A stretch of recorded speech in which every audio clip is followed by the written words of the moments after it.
Welcome to District Directions. I'm Gary Kramer, and I'm pleased to be hosting the first edition of the show that will follow the course being taken by the Norman Public Schools.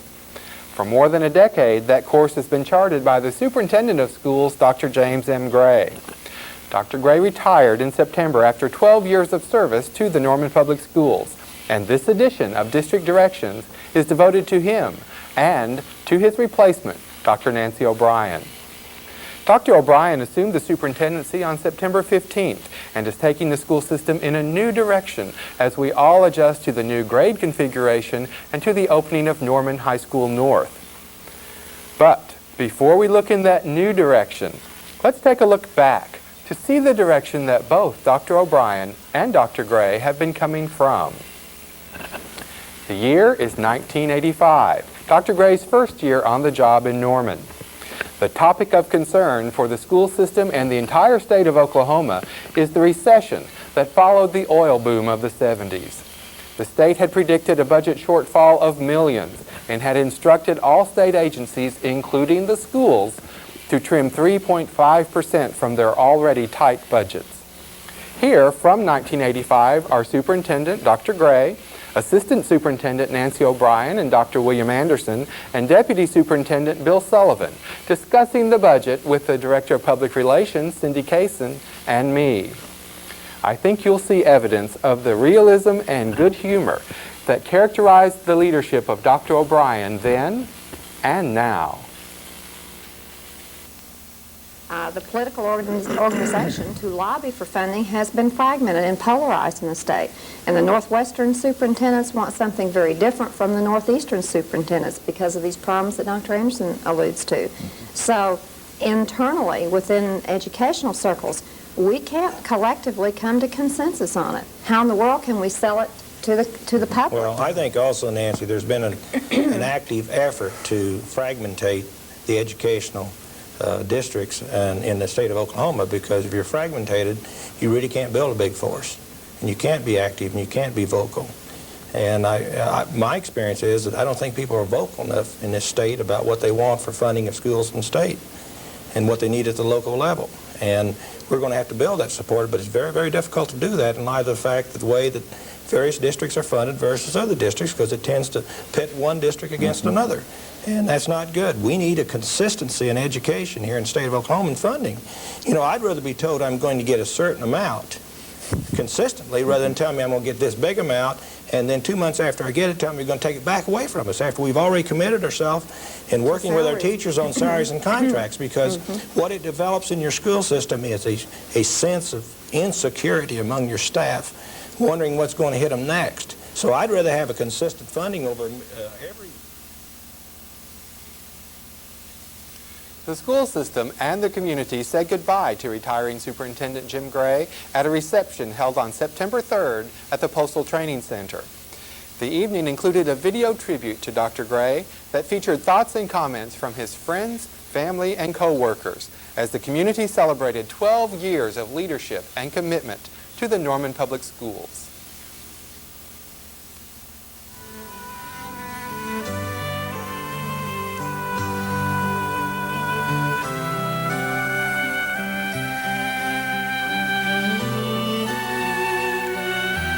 I think the fact that he had such confidence in himself, that this confidence kind of overflowed to his other managers, and he wasn't threatened by empowering them to make decisions. And I think as a result of this, you know, we've seen some great leadership in this community. And if you have good people working for you, then you have to have trust in them that they can do the job that they're hired to do.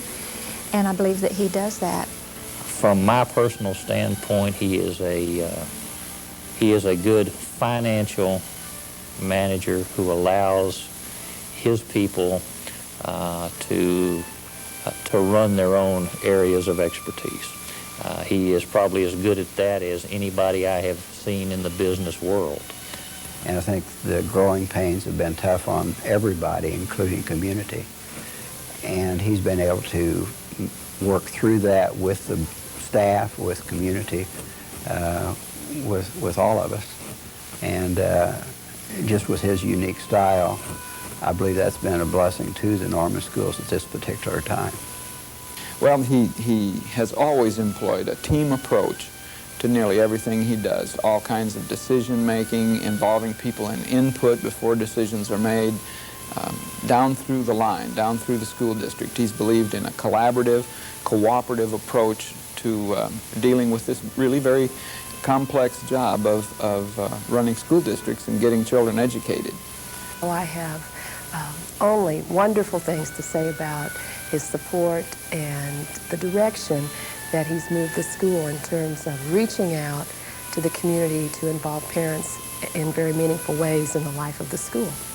And I think that Jim's approach to listening to people and getting lots of ideas from people and brainstorming and problem solving at many levels has really been productive. And I feel like I've learned a lot from him regarding that approach. He lives it. I guess when I think of Dr. Gray, I think about that I'm grateful for his leadership that he's brought to the district, that I think we have been successful. It's a growing district. It's certainly something different than where he came from at Topeka, where it was a shrinking district. He came back and he said, I found utopia.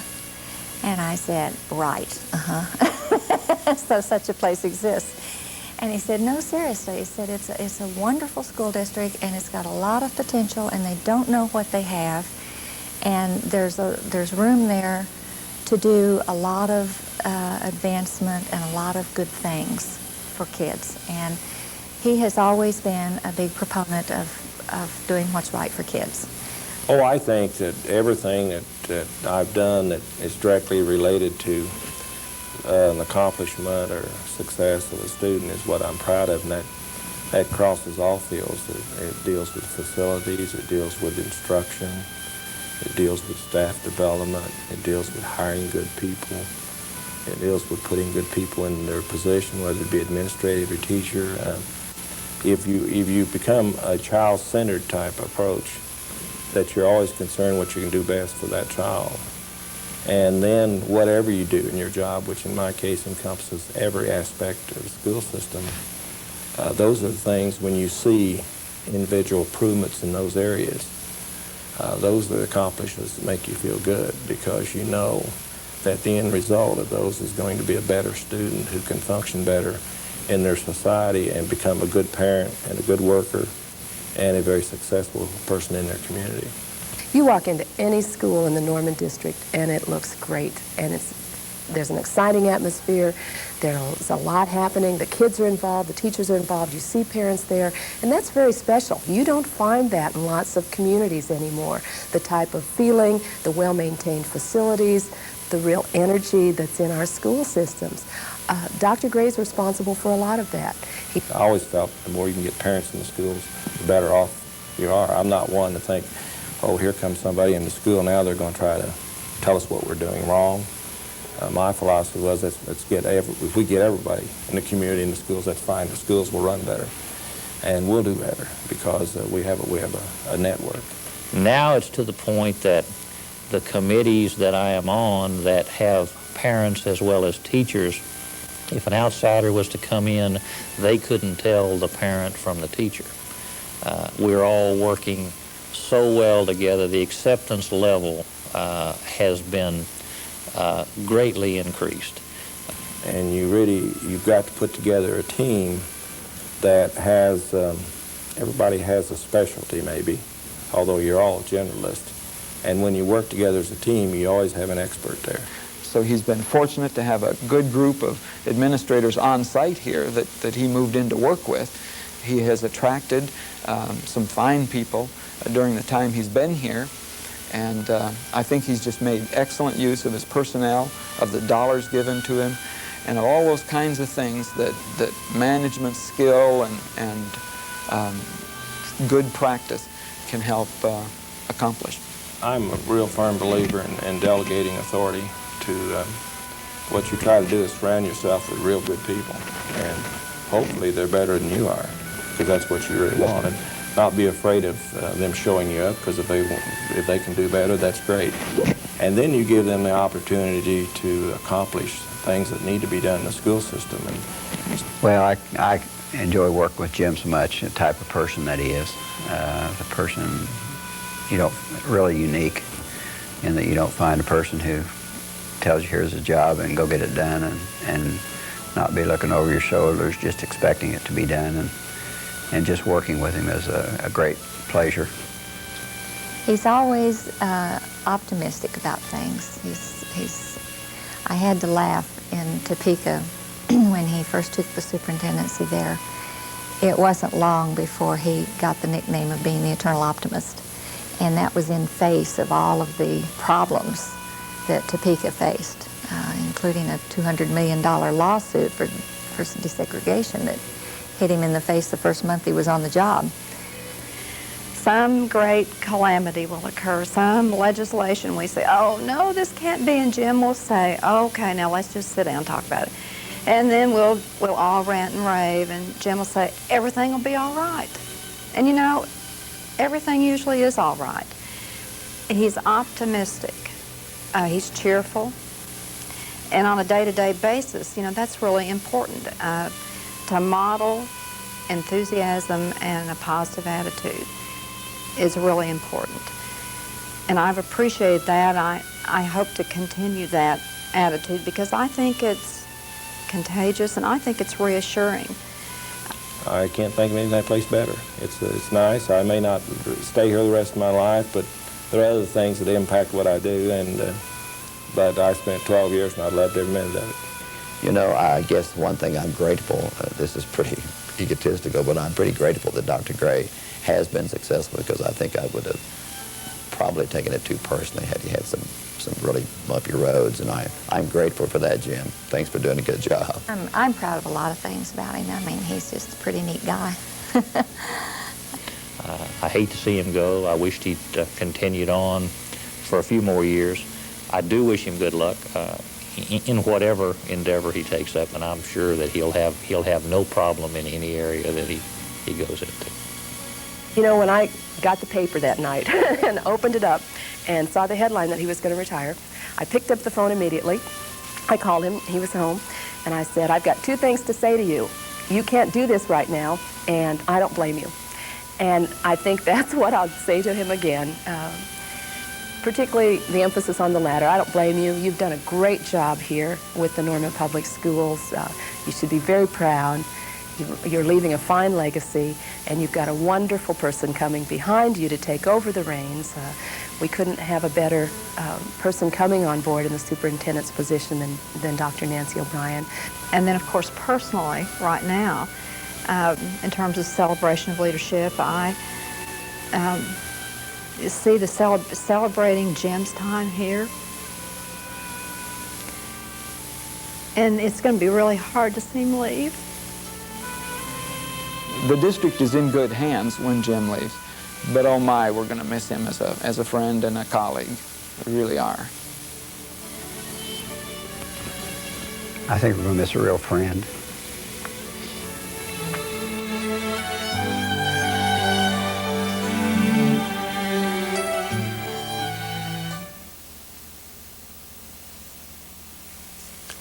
The celebration of leadership reception served two purposes.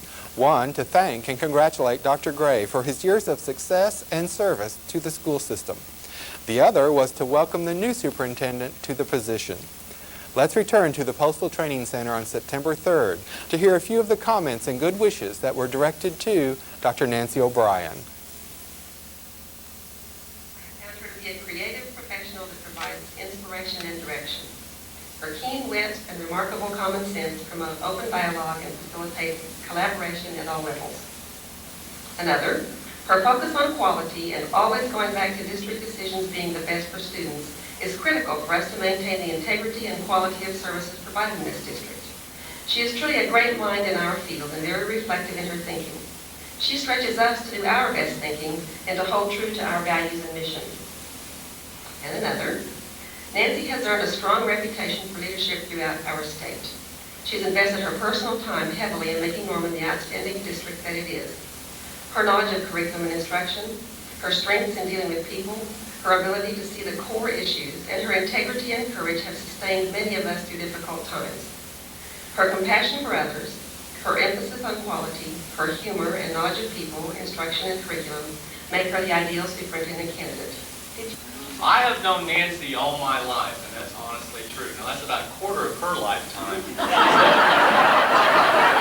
And I've known her in many capacities. Nancy was a classroom teacher as I was growing up. She was also a family friend. I've known Nancy as a committee liaison officer, and if you've never had the opportunity to serve on a committee chaired or led by Nancy O'Brien, you have missed one of the funnest times in your life. This woman has the most wit and sense of humor of any person that I've ever shared a room with. She can lead a meeting, get you to the end of the meeting, and you're wanting more. And that never happens when I served on other boards, and I appreciate that, Nancy. But she combines that with such intelligence and such grace that she is effective in all that she does. We're looking forward to your leadership. On behalf of the faculty throughout the district, and behalf of the staff at each site, I'd like to welcome you. We appreciate you. She's one of us. Dr. O'Brien has been with the Norman Public Schools for most of her career. As she herself is fond of saying, she's been teaching since God was a boy.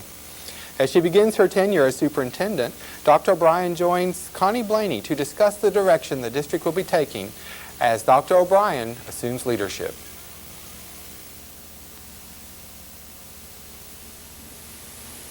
I'm Connie Blaney, Public Relations Director for Norman Public Schools, and today I have with us our new superintendent, Dr. Nancy O'Brien.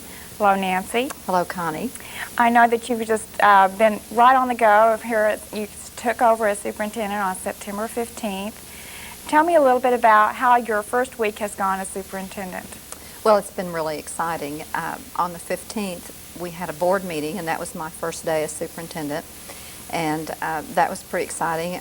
Part of the evening I felt like I was sitting in the wrong chair because I've been in the assistant superintendent's chair back at the staff table for, this would have been 14 years. But we've had things very well organized under Dr. Gray, and so it really was not that huge a change because I've been deeply involved. It's been an exciting week. Also, we had an administrative staff meeting this week, and you've met with the board president and vice president. Has this transition, because you have worked for the school system for so many years, was this transition a lot smoother than it might have been if it had been a superintendent from outside the district? How do you feel that the transition has gone from one superintendent to another?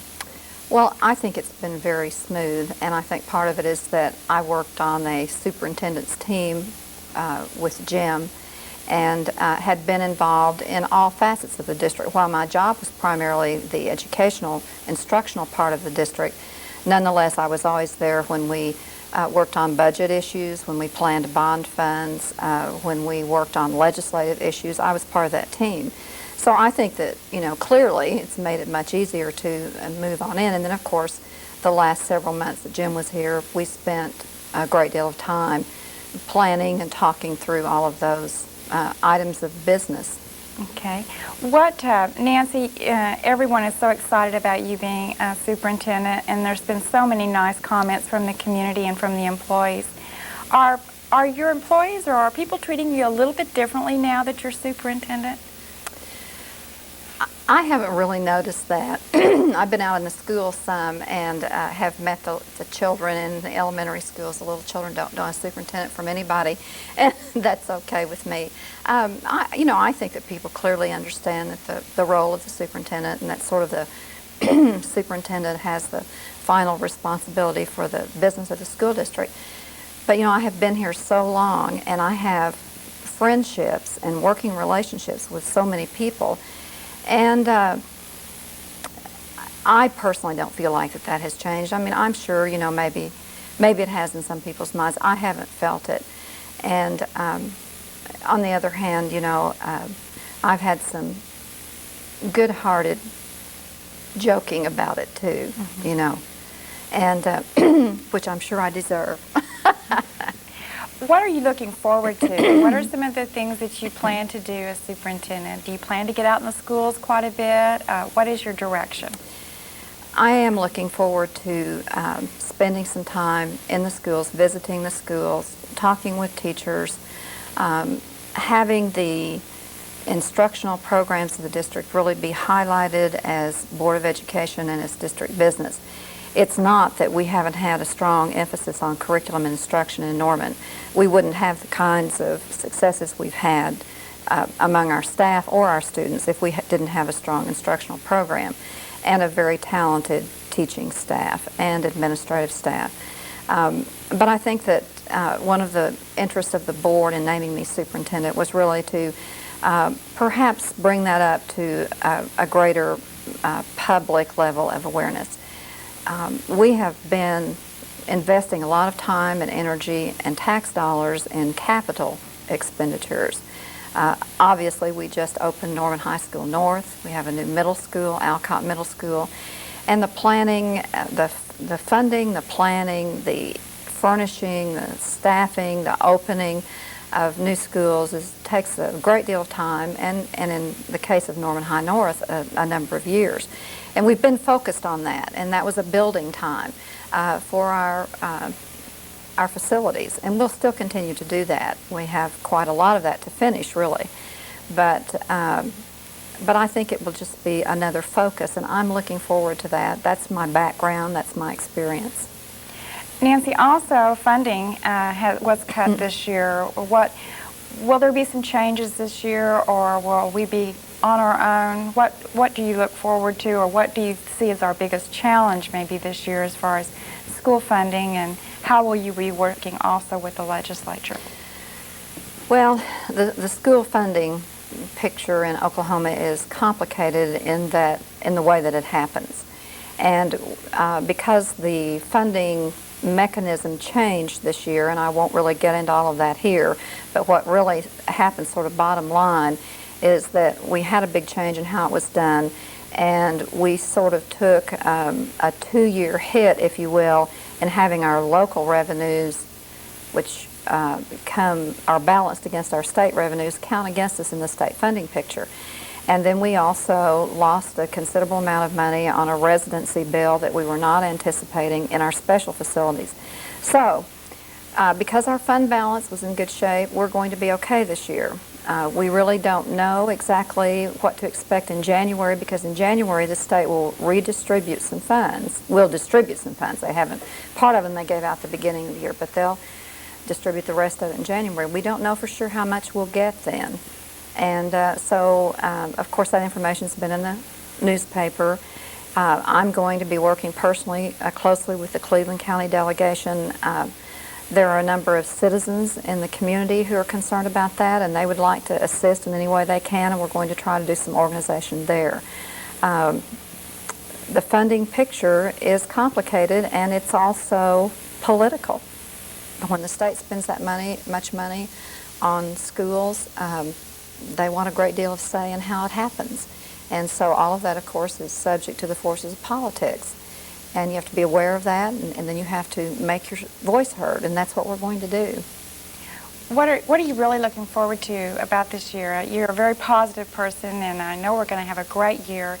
Is there anything else that you'd like to say about the challenges and what you're looking forward to about the school year? Well, I am looking forward to seeing this transition continue to go smoothly at our 2 high schools. Both schools had great openings.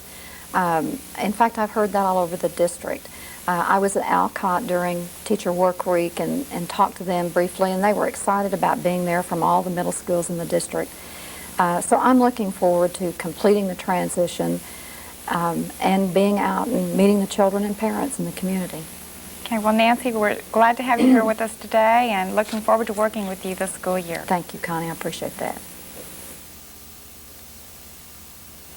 Now, here again is the Director of Public Relations for the Norman Public Schools, Connie Blaney, to bring us up to date on recent Board of Education action on this week's District Update. Good evening. Earlier this month, on September 3rd, the Celebration of Leadership reception was held to say goodbye to our superintendent of 12 years, Dr. James Gray, and to welcome our new superintendent, one of our own, Dr. Nancy O'Brien. The reception was a success due to the hard work of the committee and the support from the employees and the community. A video produced by Gary Kramer here at the studio featured staff and community members talking about Jim Gray's accomplishments. The Board of Education thanked Dr. Gray for his dedication and service to our students, staff, and community. Jim Gray was presented with several gifts of appreciation. Dr. O'Brien was also presented with gifts by the board, employees, and community. She also gave a short speech on her plans for Norman Public Schools as the district's new leader. Approximately 400 people attended. Again, we thank community leaders and employees for financially supporting this event. On Saturday, October 4th at noon, and on Sunday, October 5th at 3 p.m., you can look back on Norman Public Schools' past 12 years, accomplishments, successes, and challenges of the district under the superintendency of James Gray. You will see an hour interview between Dr. James Gray and I taped this past summer. Dr. Gray shares with me a history of the school district, the changes that we've experienced with growing student population, increased staff members through House Bill 1017, improvements in school facilities due to our annual school bond elections, and development of technology and other programs. James Gray was a great superintendent, and we will miss him. We wish him good luck in all his endeavors. Dr. O'Brien took the helm as new superintendent on September 15th. We will say goodbye to Wayne Warner, Assistant Superintendent of Business Services, at a retirement reception scheduled for Thursday, October 9th. Wayne has been with the school district since July of 1986. He came to Norman Schools from Topeka Public Schools in Kansas, where he had worked with Superintendent James Gray. The public is invited to attend the reception. It will be held from 4:30 p.m. in the afternoon to 6:30 at the Holiday Inn on October 9th. A special presentation will be held at 5:30. We want to extend a warm welcome and congratulations to all our new employees in Norman Schools. Joining Superintendent O'Brien's team are Dr. Ruth Ann Carr, who was formerly our Personnel Director, as the new Assistant Superintendent of Education Services. She assumes Dr. O'Brien's former position. Dr. Richard Schiller remains Assistant Superintendent of Administrative Services. Brenda Burkett will replace Mr. Warner when he retires. Burkett, who has been the accounting coordinator for the district, will be the Executive Director of Finance. We also welcome our new Personnel Director, who was hired at the September school board meeting. Congratulations to Dr. Karen White, who comes to the district from the Oklahoma State Votech Department in Stillwater. Dr. White's first day on the job was Monday, September 22nd. We want to congratulate our 16 National Merit semifinalists from Norman High School and Norman High School North. This is one of the largest number of semifinalists of any school district in the state of Oklahoma. We congratulate the students and their parents for receiving this prestigious academic achievement. These students are now eligible for final standing and scholarships. Our Norman semifinalists will be recognized at the October 20th school board meeting. Norman Public Schools grant proposals are due Monday, October 20th to the Foundation Allocations Committee. The proposals are due in Dr. Ruth Ann Carr's office at 131 South Flood Avenue in the Administrative Services Center. Announcements of fall grants will take place during faculty meetings in late November. This is the Foundation's 14th year serving the public school children of Norman. This past spring, the Foundation exceeded its fund drive campaign goal, raising over $75,000. New officers for the Foundation for the 1997-98 school year are Jenny Daigle, who's president, Trudy Sickles, vice president, Kenneth Conklin, secretary, and Neil Schimmer, treasurer. Norman Schools has kicked off its fundraising drive for the United Way of Norman campaign. The district has set a very high goal, $40,000 for this year's drive. We are striving for 100% participation. This year's theme is the power of you. Employees wishing to use payroll deduction are encouraged to get their donation returned to the Public Relations Office by October 3rd. The drive is underway from September 22nd through October 10th. We encourage everyone to support this campaign. Our students and families are direct beneficiaries of the campaign. For additional information on this campaign, contact the Public Relations Office, 366-5961. If you are a member of a civic group and need a speaker for one of your programs, contact my office. Tracy Four, our District Teacher of the Year, as well as other teachers and school administrators, are available to speak on various issues. On September 15th, we held our regular school board meeting. In addition to the regular consent agenda, which was approved or accepted, the board approved change orders for Norman High School North, design development phase of athletic facilities at North, a schematic design phase of a food service renovation at Alcott Middle School, east side renovation of the science building and corridor at Norman High School, repair of roof at Norman High, and a new media center and administrative offices design for Longfellow. These are all 1997 bond issue projects that were approved by the voters in February of 1997. The board also approved repair of a beam in Alcott's gymnasium, which is estimated for completion in about 3 weeks. Following executive session, the board approved the salary contracts for the professional educators of Norman and the support personnel of Norman. The next school board meeting is planned for October 20th at 7 p.m. in the Administrative Services Center at 131 South Flood. The public is invited to attend. For Norman Public Schools, I'm Connie Blaney. Thank you for watching this edition of District Directions. Join us again next week as we look forward and back at the directions being taken by the Norman Public Schools. Until then, I'm Gary Kramer, reminding you that with your help, the schools are always headed in the right direction. Good night.